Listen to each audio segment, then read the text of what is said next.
I'm JJ Thomas. Today we're going to talk about the front rack position. We often have a lot of patients who describe to us their difficulty getting into the front rack position with Olympic lifting. And for those of you that don't do a lot of Olympic lifting, what we're looking for is arms under the bar, elbows squeezed in and as high as possible in things like a squat. For instance, like a front rack, really that front rack position with elbows in and high as you squat. So when patients have a lot of difficulty with that, there's multiple things that could be causing that. One of the things is lat tightness. Another possibility is that their cuffs can't get the range of motion and activation in that inner range.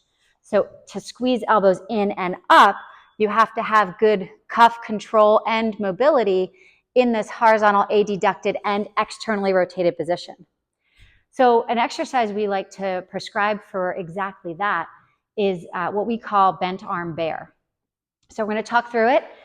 For bent arm bear, those of you that know bear position at all, bear position, I'll touch sideways first, is finger spread, elbows straight in this sort of upside down V that sort of looks like a downward dog position.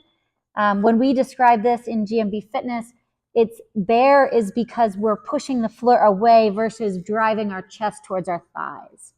So this bear position, this is basic bear position. For bent arm bear, what we're doing now is we're going to actually stimulate that front rack position and stimulate eccentric cuff activation and some isometric cuff activation as well. So you'll be in this bear position and then fingers spread, elbows straight at first, and then you're going to have them slightly bend their elbows, roll their elbows to face their knees, and then maintain that position as they walk, really squeezing the elbows in the entire time. So elbows squeezed in, pointing towards their knees if possible, sliding opposite arm and leg forward.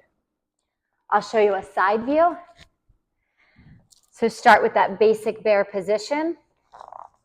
Fingers spread, elbows straight at first, heels are hovered. Now I'm going to slightly bend my elbows, roll them in, so not flared out like this. That's not going to help my cuff. What I want to do is roll these elbows in, externally rotate the humerus, keep my head in neutral, slide opposite arm and leg forward while maintaining that position.